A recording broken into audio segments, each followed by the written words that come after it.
Cameroon, Bandou, Africa, Bandou, to the world, Bandou. Parler de Didi B, Didi B le rappeur a fait vraiment carton plein à Félicia, le stade Félix Houphouët-Boigny. Il démontre encore suffisant que il est le meilleur rappeur ivoirien, parce qu'il y a cette compétition en Côte d'Ivoire entre lui et Imra, qui est plus fort, qui est ceci et tout ça là.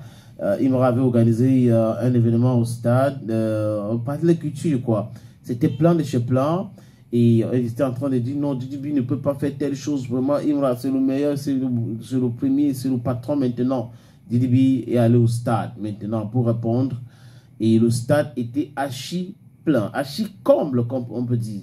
Il a, c'était pour ses 10 ans de carrière. Donc, il fait partie des meilleurs aujourd'hui. Hein. La Côte d'Ivoire musicale s'est réunie au stade. Les fans de Didi B. Emma Louez, Kamen Sama, KS Bloom, Debodo Lonkoumfa, Isog, Zena Bansé, Olivia Yassé, Yveline étaient présents au stade. La crème de la jet set ivoirienne était présente au stade. Et les spectateurs ont répondu. Et ce qui était bien, j'ai regardé les images, ce qui était bien aussi, c'est cet hommage qu'il a rendu à DJ Arafat. Vous savez, le groupe Skiff No Beat existait depuis longtemps, mais c'était un peu compliqué pour eux de décoller. Et Arafat les avait appelés, ils ont fait un featuring ensemble. Et c'est à partir de ce moment-là qu'ils ont commencé à avoir des contrats et tout ça. Donc Arafat les a aidés à avoir la visibilité. Mais bon, les gars se sont séparés aujourd'hui. Chacun allait de son côté. Ils se réunissent de temps en temps pour un projet comme C'est Comment. Ça fait à peu près 2 ans aujourd'hui que ce projet est sorti.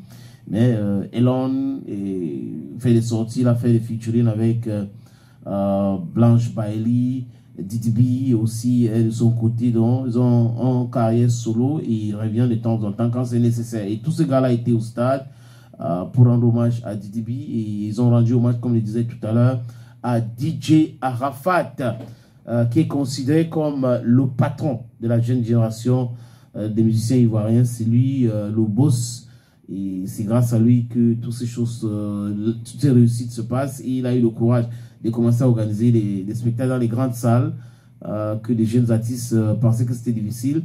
Mais il a rempli le palais de la culture, le palais des sports, à Abidjan, tout le temps. Donc, les autres ont pris leur courage à 2 mains pour dire, OK, si Didier peut faire, si DJ Arafat peut faire, pourquoi pas nous? Hein, on doit coller notre image à lui. C'est un gars qui croyait en tout ce qu'il faisait. Personnellement, il reste toujours aimé par des Ivoiriens, des fans de la bonne musique. Bon, quand il dit bonne musique, c'est Arafat, c'était blablabla. Il avait répondu hein, que vraiment danser, ne demandez pas ce que je dis dans les chansons. Il faut danser. Si vous voulez écouter la musique, les paroles, allez écouter les Charlotte du Panda ou les autres. Bon, il y en a aussi qui citent que des noms dans leurs chansons, surtout les Congolais. Ils sont très forts. Donc, félicitations en passant à Didi B.